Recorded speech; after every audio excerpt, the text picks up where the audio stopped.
Halo, Assalamualaikum warahmatullahi wabarakatuh. Jumpa lagi dengan saya, Freddy Sudaryanto di channel YouTube-nya Freddy Sudaryanto Sport, masih seputar kasus Jalan Cagak Subang. Pagi ini atau subuh ini saya akan coba membahas sesuatu hal, masalah yang berkaitan dengan kasus Subang.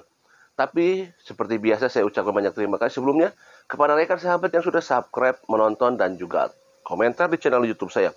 Semoga tentunya kebaikannya dibalas Allah Subhanahu wa Ta'ala dengan rezeki yang banyak, berlimpah dan barokah. Amin ya Rabbal 'Alamin. Dan jangan lupa kita juga doakan sama-sama saudara-saudara kita yang sedang ditimpa musibah, yang sedang sakit. Semoga Allah mengangkat musibah dan sakitnya, dan almarhumah Ibu Tuti Anan Amin dalamkan husnul khotimah. Amin amin ya robbal alamin. Kita support terus kepolisian Indonesia, khususnya Polda Jabar. Semoga bisa mengungkap kasus ini dengan cepat. Amin amin amin amin ya robbal alamin. Baik, saya akan coba satu-satu dari saksi yang sudah terperiksa, yang sudah masuk di media ya tentunya ya. Satu mulai dari Pak Yosep yang terdekat dulu ya, mengenai alibi bahwa yang bersangkutan tidak ada di TKP. Diketahui jam 9 malam Bapak Yosep pulang ke istri muda yaitu Ibu Mimin di daerah Kulon ya, daerah Kulon di Cicengkol ya. Dan diiyahkan pada saat itu bahwa Pak Yosep datang ke sana, istri mudanya sedang tidur di ruang tamu. Dan mereka tidur bersama di rumahnya. Kemudian pagi memang sempat bangun dulu jam 3 katanya kalau tidak salah ya, subuh. Kemudian tidur lagi dan kesiangan tidak sempat berangkat ke masjid katanya, karena Pak Yosep itu katanya sering berjamaah sholat di masjid. Tapi pada saat itu tidak sholat berjamaah di masjid karena kesiangan bangun jam 5. Itu menurut keterangan kata istri mudanya. Itu Ibu Mimin ya. Keterangan Pak Yosep. Artinya alibinya kuat bahwa disaksikan oleh salah satu yang lain yaitu Ibu Mimin. Bahwa Pak Yosep pada saat jam 3 pagi ada di rumahnya Ibu Mimin sampai jam 5 pagi. Dan itu kuat berarti ya, karena ada saksi yang mengatakan demikian. Alibinya kuat bahwa yang bersangkutan tidak ada di TKP. Kemudian kita coba ke Yoris. Bukan ke Yoris, siapa? Ke Ibu Mimin. Ibu Mimin ya jelas, karena di sana ada persaksian Pak Yosep. Ada di Cicengkol. Nah, kita coba ke Arigi. Arigi sempat diinformasikan bahwa pada saat malam itu tidak ada di rumah, ya, tetapi ada di warnet. Dan itu disaksikan juga, diiyahkan oleh teman-temannya di warnet. Kalau tidak salah itu sempat dipanggil ke Polres Subang. Ada 3 orang di sana saksi yang mengatakan bahwa Arigi memang ada di warnet dan tidur di warnet. Kemudian siapa lagi? Coba sekarang ke yang terdekat dulu ya, ke ke Yoris. Yoris sempat disampaikan alibinya kuat, tidak ada di TKP karena pada saat itu pagi ditelepon oleh Pak Yosep dan Yanti, katanya pulang ke rumah. Yoris sedang tidur. Yanti waktu itu sempat menjemput anaknya Jia ke PAUD katanya. Nah, apakah pada saat itu ditelepon oleh Pak Yosep ada keadaannya pada saat di sekolah? Ya. Dan kita coba sekarang saksi yang lain, yaitu Danu. Danu disampaikan alibinya kuat karena posisinya pada saat itu dilihat oleh, pada saat jam 3 pagi dilihat oleh orang tuanya ada di dalam kamar sedang tidur. Itu alibinya. Jadi ada yang menguatkan. Siapa lagi yang sempat masuk di media? Selain Pak Yosep, Ibu Mimin, Yoris, Yanti, Danu, kita tidak tahu untuk Wahyu ya. Kosasi, Opik kita sempat tidak ada di media masuk ya. Apakah pada saat kejadian ada di mana? Jelasnya pasti sudah ada di pihak kepolisian ya. Tapi di media memang belum ada itu. Siapa lagi saksi kira-kira? Tidak ada ya, sudah yang orang terdekat ya. Nah, coba kita lihat, kita bahas satu-satu lagi ya kembali. kalau misalkan Pak Yosep jam 9 pulang ke Cijengkol dan minta uang kepada Teh Amel dan dikasih uang 20.000 untuk membeli bensin. Dan apakah 20.000 itu sudah dibelikan bensin apa belum? Kita tidak tahu apa informasinya seperti apa, ya. Kemudian berangkat ke Cijengkol dan sampai di sana kita ketahui tadi bahwa jam 3 bangun dan kemudian tidur lagi. Jam 5 baru bangun dan itu diiyahkan oleh istri mudanya Ibu Mimin. Ini kuat, alibinya kuat. Kembali lagi tadi kepada sekarang Yoris. Nah, untuk Yoris ini bahwa dikatakan lagi tidur menurut Yanti, dan Yanti pulang dari PAUD mengantar Jia. Entah apa yang terjadi pada saat itu. Apakah memang pada saat itu sekolah PAUD memang lagi ada kegiatan sekolah, ataukah memang hanya untuk mengantar mengurus administrasi, karena memang pada saat itu masih masa PPKM, ya, tanggal 17, tanggal 18 pagi, ya, itu masih masa PPKM, dan biasanya kalau 17, 18 biasanya hari libur. Tapi kalau itu kan hari Rabu, ya. Kalau mungkin libur untuk hari tanggal 17-nya. Nah, tidak tahu kalau tanggal 18-nya. Apakah memang ada kegiatan di pagi hari di PAUD pada saat itu? Dan kita ketahui bahwa Pak Yosep telepon Teh Yanti itu kurang lebih sebelum pukul 7, ya, kalau tidak salah, ya. Yanti, ya. Entah berapa jauh jarak dari PAUD ke rumah di Kasomalang. Apakah ada berapa menit perjalanan dari PAUD menuju ke rumah Kasomalang, dan mengendarai apa? Apakah jalan ataukah mengendarai ojek, motor? Kita tidak tahu, ya. Jelas itu semua ada dari pihak kepolisian. Nah, berapa menit itu yang disampaikan. Kemudian berapa lama setelah Pak Kang Yoris mendapatkan informasi dari Teh Yanti bahwa ada telepon dari papahnya, yaitu Pak Yosep. Kemudian kalau tidak salah sempat Kang Yoris menelepon balik ke Pak Yosep, ya. Kemudian di sana terjadi percakapan antara Yoris dan Kang Yoris dan Pak Yosep.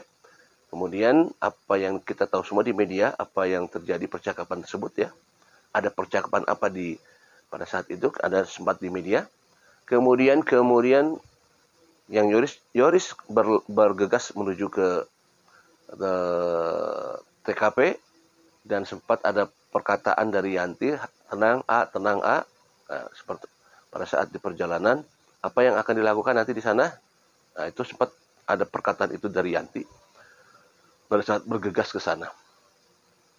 Artinya dari segi alibinya bahwa memang itu diperkuat antara Yoris dan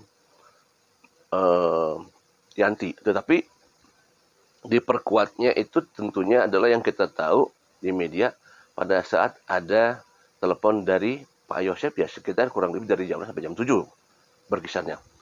Nah, justru yang akan diperkuatnya lagi adalah pada saat jam 12 sampai jam 6-nya. Apakah Yoris ada di tempat? Tentunya itu dikonfrontir dengan Yanti. Apakah memang Yanti ada di tempat pada saat jam 12 sampai jam 6-nya? Dan itu belum ada di media.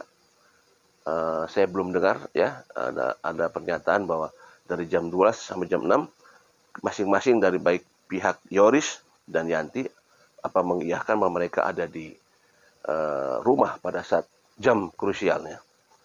Yang kita ketahui di media hanya masalah jam 6 dan sampai jam 7 karena ditelepon oleh Pak Yosep, yang terimanya adalah Yanti, kemudian diberikan kepada Yoris. Oke, sekarang kita coba beralih ke Danu. Danu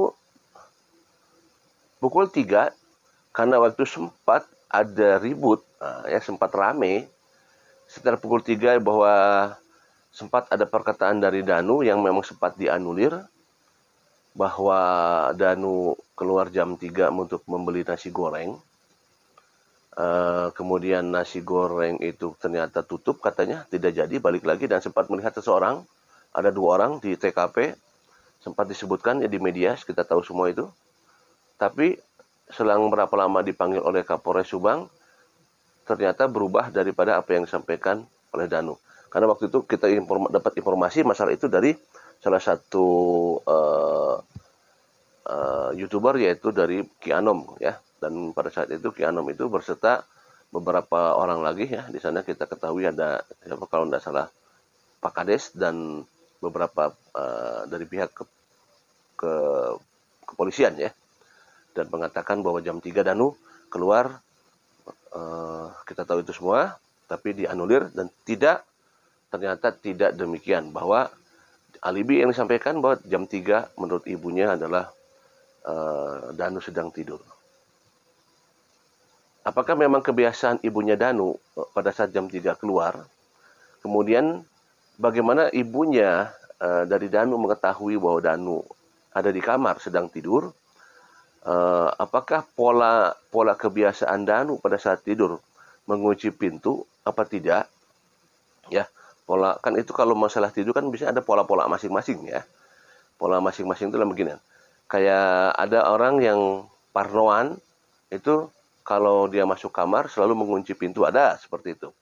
Ada atau sebaliknya orang yang pada saat tidur dia tidak mau dibuka pintunya ya, sehingga terlihat dari luar. Ya. Tapi hampir kebanyakan kalau kebanyakan manusia pada saat tidur dia selalu pengen mengunci pintu, tujuannya untuk keamanan, pasti seperti itu. Tujuannya untuk keamanan.